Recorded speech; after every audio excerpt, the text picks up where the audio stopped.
Dan Lanning has done something that Oregon's never seen before.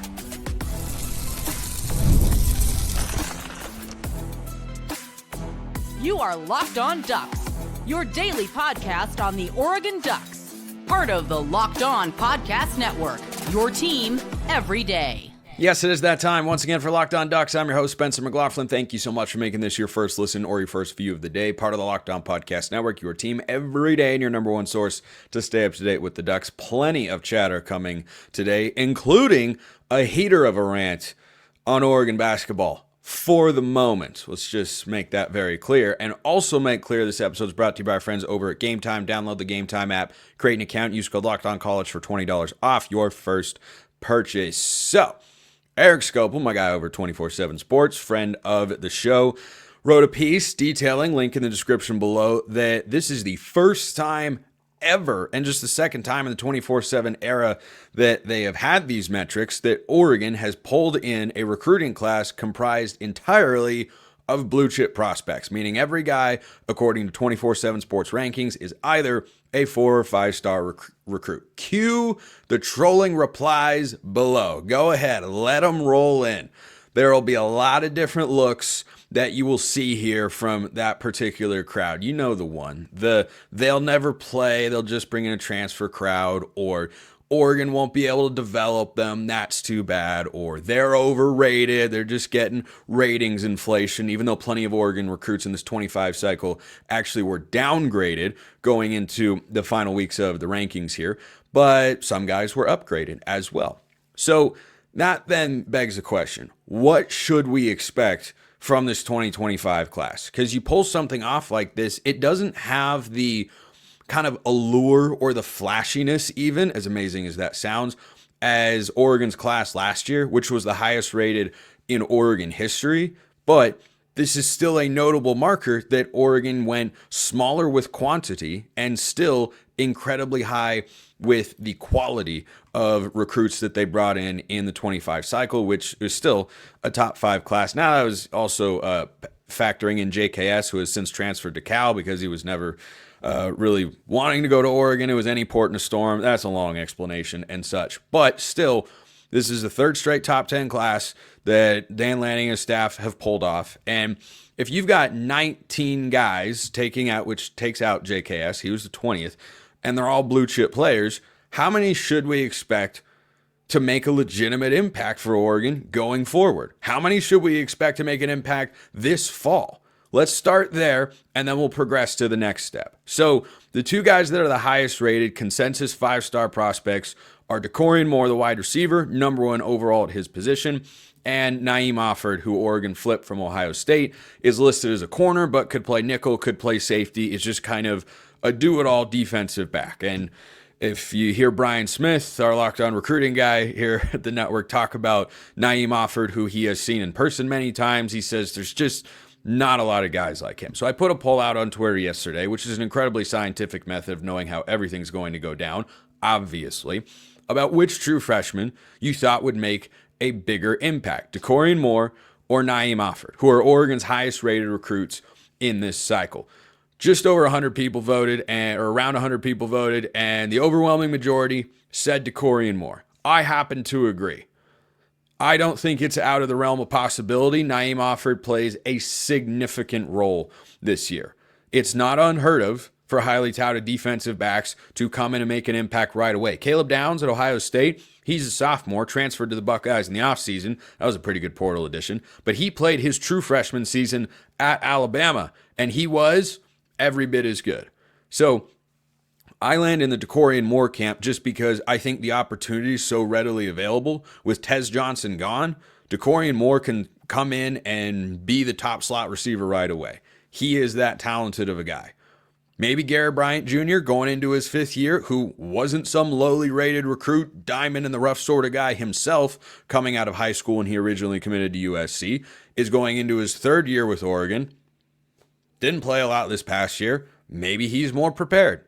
Maybe they think he's a better blocker, so he's more reliable out there. I don't know. That's going to be a potentially interesting position battle. Justice Lowe's going into his 4th year as a Duck, played his biggest role, the biggest role of his career this past season in the receiving corps. He's played in the slot too. Maybe he's Maybe he's going to be the starter there. We don't know. The receiver room is going to be fascinating. So too is the defensive back room. There's just a lot of turnover at these spots. You lose your top 6 defensive backs from last year's team, top 2 wide receivers, top 2 tight ends. These position groups are just going to see a lot of different impact there. But I would suspect that each of those guys has a role. I agree that DeCorian's will be bigger. I feel like Offord's got to see the field, at least in a special teams capacity. He's just such a gifted athlete that if everyone on Oregon's roster is more ready to play than him, you know what? That says a lot about what Oregon's roster can actually be, because he is that talented of a guy. Same thing if DeCorian Moore doesn't regularly see the field. I think that means they really, really trust and believe in the guys they already have in-house. But I'd suspect those are 2 true freshmen who we see on the field. I've seen chatter before about Zaire Addison pushing to start at offensive tackle. I think he's given that quote before. I think that's more of a mindset thing personally. Coming in and starting over a couple of transfers that have got a lot more experience in Isaiah World and Alex Harkey is going to be tough. Janoris Wilson is in that room as well at offensive tackle. Oregon also has recruited some offensive linemen in the past, guys like Fox Crater at offensive tackle from the 24 class, or go back to 23 as well. That's tall order. Coming in and start, I am bullish on what Zaire Addison or Zach Steskowski, who Oregon flipped from Washington and is from Central Catholic High School in the Portland area, a school I competed against a lot while playing high school sports. But those 2 guys, either one of them could be a starting tackle for Oregon one day. I don't know that there's a ready-made opportunity. They would have to blow the staff away for them to make an impact right away. But stepping back big picture with this recruiting class for Oregon and what to expect, I'd say of the 19 guys within the next 3 years, I think if you get towards 10 or 11 high-impact players, that's par for the course. That's pretty standard. So a couple guys per year. Some guys will see the field as true freshmen. Some guys maybe as redshirt freshmen or true sophomores. Or like think about Kenyon Sadiq, was one of the prize recruits of Oregon's 2023 class and didn't play a lot as a freshman, but played a little. And then in 2024, played a little more. Now going into his 3rd year, he's going to pop and be the number 1 tight end. So that sort of career progression is, I think, pretty standard, classic, traditional, what some people are really seeking a lot in these recruiting classes nowadays. But I certainly do not expect all 19 players to be on Oregon's roster in the next 3 years. I don't know that anyone's ever done that, quite frankly, kept every player from every recruiting class in a 3 to 4 year span, not in the era of the transfer portal. That's just the way that things go now. I'd say if Oregon hits kind of 10 to 11 notably impactful guys, that's about what I'd expect, and a couple per year. But a lot of that also depends on where the positional openings arrive. Where can you find a path to playing time that is realistic? You know, Jordan Davison is an explosive running back, as is Dier Hill coming in this cycle for Oregon. And Dier Hill's listed as an athlete, but both guys, very capable running backs. No path to playing time that I can see in their true freshman seasons this fall. But next year could be a lot more turnover because Mekhi Hughes probably goes to the NFL draft. Noah Whittington will be done. Not sure what Jay Harris will be doing, if he'll have an extra year of eligibility. I mean, just a lot of different options there. But after Toby Hastrup got upgraded to a 4-star, who's the 6'2 and a half, 232-pound edge guy from Houston, Texas, he got upgraded to a 4-star by 24/7, and that makes this, though different than last year, a historic class. But that's where my expectations are. 2, maybe 3, possibly 4, but probably no more than that make an impact as true freshmen, and anywhere from 8 to 10 over the next couple of years. Because this is a smaller class, maybe it'll be higher than that. But I think as long as they're at that number, you can sleep soundly knowing, yeah, this coaching staff knows how to develop players, which I think is a wildly overblown narrative that mostly goes around online amongst other fan bases to tick off Oregon fans. And you know what? Let them run. Let them run wild, think whatever they like. So I want to know what you think, though. Let me know in the comments below or hit me up on Twitter. Dante Moore versus past Oregon quarterbacks. Now, there is a fascinating debate. I'm fascinated to know if you've checked out Game Time yet. If you haven't, you shouldn't. Do you want to go to an NFL playoff game, a college football playoff game, a basketball game, a comedy event, or anything really to experience live events in person? Game Time is the place to go. Game Time is making it easier to create unforgettable moments with their new feature, Game Time Picks, which filters out the fluff to show you only the best deals on great seats so you can focus on what matters. Being there in person. I have used this before. I will use Game Time again. Tickets became available for a comedian I enjoy in Salt Lake City. I just found out about the show and I thought, well, what are the tickets like on Game Time? And I got to go in there and peruse the prices and call my buddy and say, hey, this is what it'll cost, taxes and fees included, because you can get all in pricing as you're viewing before you buy tickets. So take the guesswork out of buying tickets with Game Time. Download the Game Time app, create an account, use code LOCKEDONCollege for $20 off your first purchase. Terms apply. Again, create an account, redeem code LOCKEDONCOLLEGE. That's LOCKEDONCollege for $20 off. Download Game Time today. Last minute tickets, lowest price, guaranteed. All right, let's talk about Dante Moore. Why? He's probably Oregon's starting quarterback this fall. I can't guarantee that because nothing's been named, but that's every indication that we know of. So, a Locked On Ducks insider sent me this question, which you can become as well. You can get a free 14-day trial with the link below. You get priority mailbag access and a bunch of other perks as well. And I got this one over there, hence why it's first up in the mailbag. Hey, Spencer, I know the quarterback talk is probably getting repetitive. Never, absolutely not. But since you're talking about traits of guys on the show, I figured I'd ask, do you think Dante has the highest ceiling since Herbert? Ooh. I personally think that Herbert had quite possibly the highest ceiling of any Oregon quarterback, strictly traits that I can remember. And while Dante might not be the athlete that Herbert is, I think the arm talent could be there, especially with the out of structure stuff. Also, I have seen too many mock 2025 playoff brackets include Michigan, and I truly do not understand the hype with them. Just a thought, go Ducks. So the hype with Michigan is they bring in the number one quarterback in the 2025 class, Bryce Underwood, which he may or may not even start right away. They brought in a transfer from Fresno State who could start before him, but that creates a lot of momentum, interest, intrigue surrounding Michigan. So that's part of it, but also Sharon Moore is a really good coach. They've made some solid moves in the portal. They have a good core returners. They're also losing a lot. I think they, like Oregon, have a better chance to push for a national title in 2026, but I do think they'll have a great opportunity to do that when the time comes. But as to your question about Dante Moore, speaking of the state of Michigan, where he's from originally, then went to UCLA, went to Oregon, sat for a year, now in line to be the starter going into his third season of college football. Traits-wise, I would put Dante Moore above Dillon Gabriel, but behind Bo Nix. Bo Nix is a really, really good quarterback prospect if you're just and only talking about traits. He has got a really good arm, not a Herbert level arm. Herbert probably has the strongest arm of any Oregon quarterback we've ever seen. I'm trying to think of one that would be strong. I don't think it exists. The effortlessness with which Justin Herbert flicks the ball down the field, it looks like the football version of Fred Couples' golf swing. It's so easy and natural and fluid and smooth. It's like watching poetry just come through your television.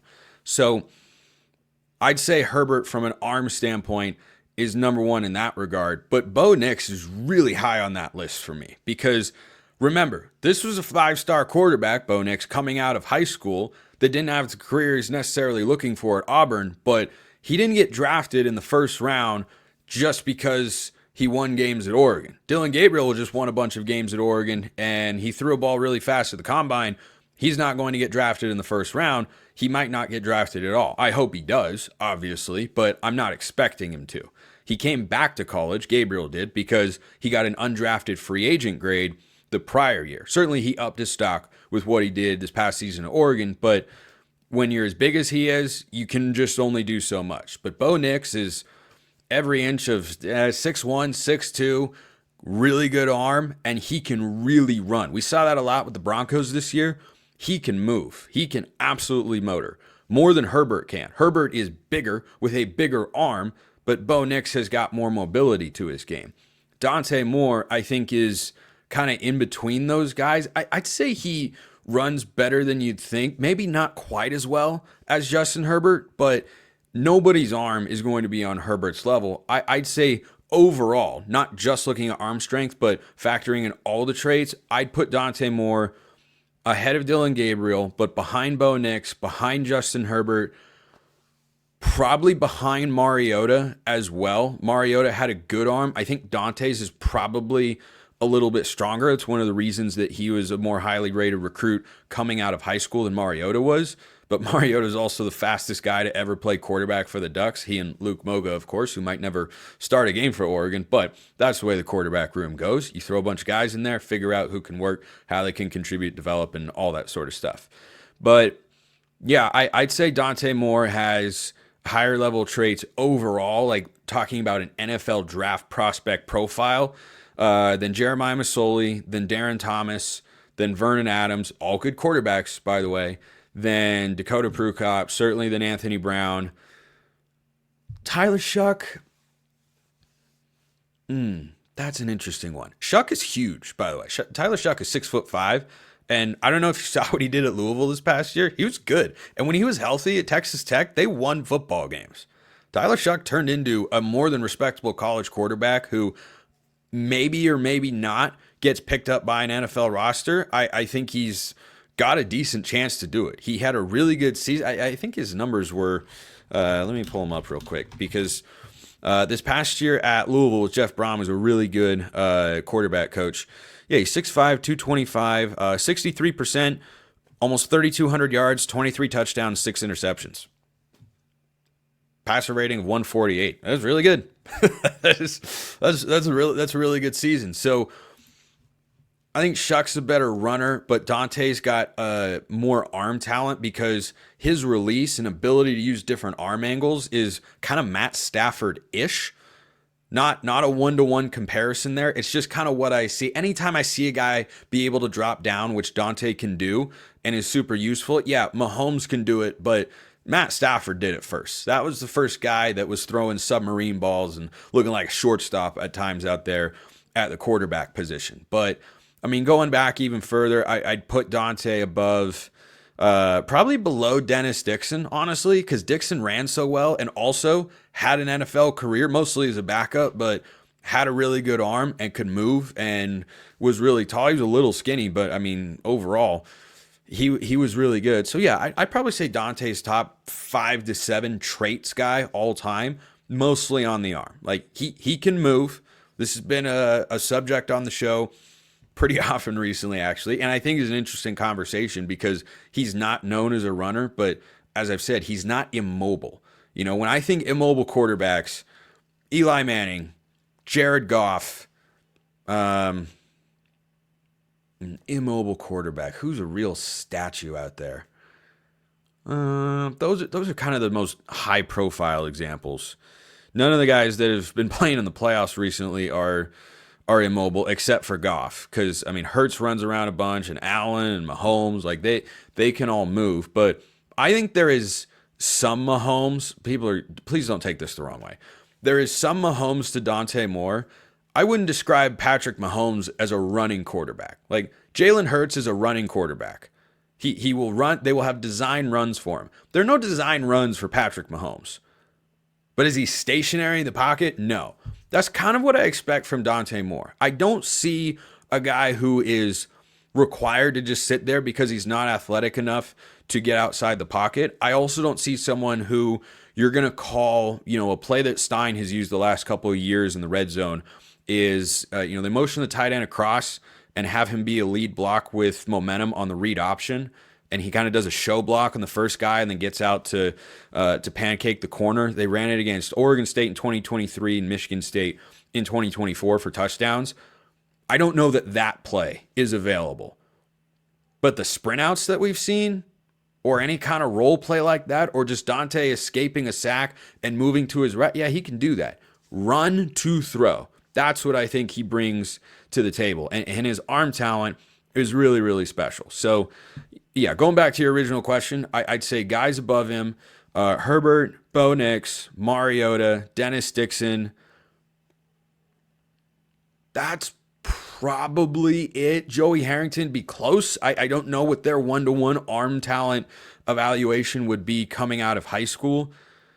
But Dante's quick release and arm angles and the strength of his arm, it's elite, man. It is absolutely elite. So definitely excited to see what he can do in this offense. But for him, it's not about having the traits. It's about learning to play the quarterback position, which, as we saw with Ty Thompson, is rather important and takes a lot more than just being gifted enough. So if you got more quarterback questions, you throw them right into my DMs, mentions, become an insider, do whatever you want. Ask them here on the show. I'm always down for quarterback chatter. So here's something I'm also down to do. Rant about a disaster.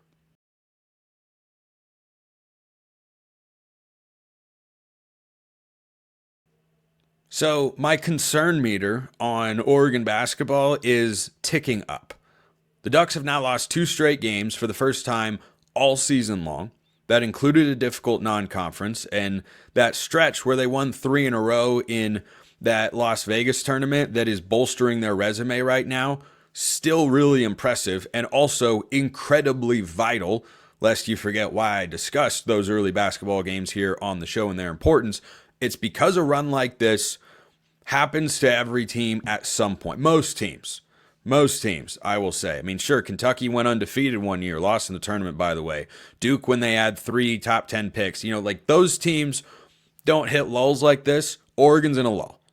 They are in a lull, and it goes beyond just the 2 straight losses. It's the way they won the games prior. They found a way against Penn State and Ohio State, and those games, again, proving huge. But Oregon is now 5-5 in Big Ten conference play. The Big Ten is really good. Oregon's not in danger of losing their status as an at-large team to the NCAA tournament. Their seeding, though, is starting to fall. They were at a 3 seed before they lost to Minnesota. That knocked them down to a 4. UCLA, I believe, is going to be back in quad 1 territory, but they go 0-2 against the Bruins after an outright disaster on Thursday night at Pauley Pavilion. 78-52, the final score. Oregon puts up 26 points in the first half and 26 points in the second half.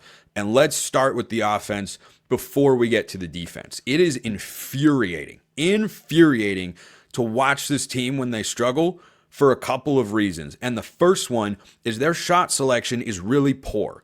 And this does fall, even though we're going to hear the same sorts of quotes and frustrations from Dana Altman in the postgame presser, I'm sure, the same problems keep arising with the offense, which is their shot selection isn't good. It is really, really poor. So Oregon goes out, down 14 at the half because they couldn't play defense. I'll touch on that in a moment. They come out in the second half. They make their first 5 shots. They were almost all inside. Get it inside to Biddle. Have TJ Bamba slash. Stop shooting threes all the time. This is why it's so frustrating at times, is Oregon has built these deficits and they've climbed their way back. There is value in that. I don't want that to be disregarded.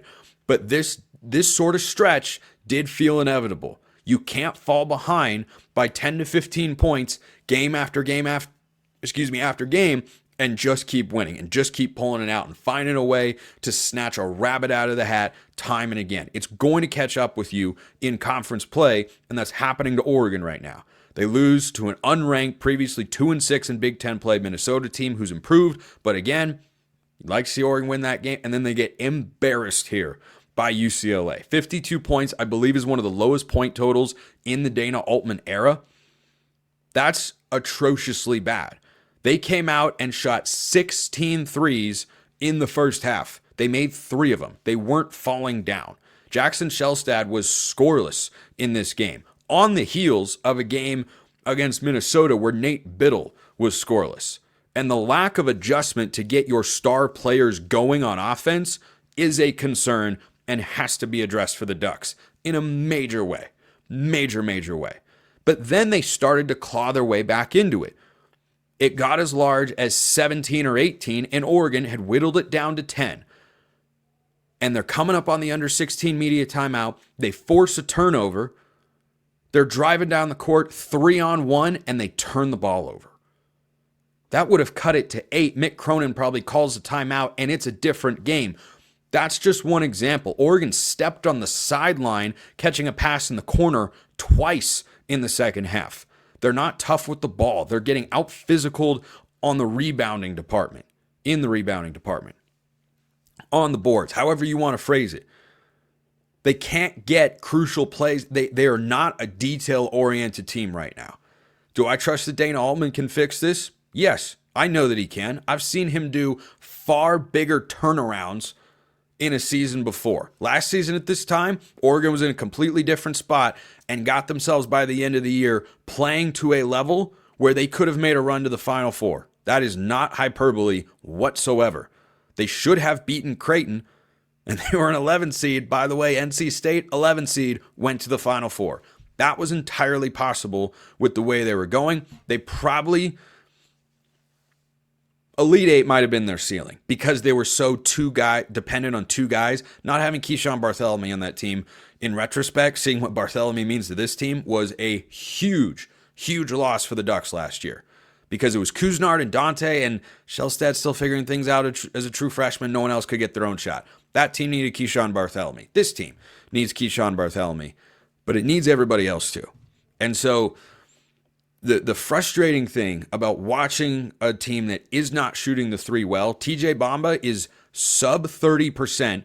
He's a guy that in his entire career, which spans several seasons across multiple schools, has been in the mid to upper 30s from beyond the arc, but he's not shooting it well.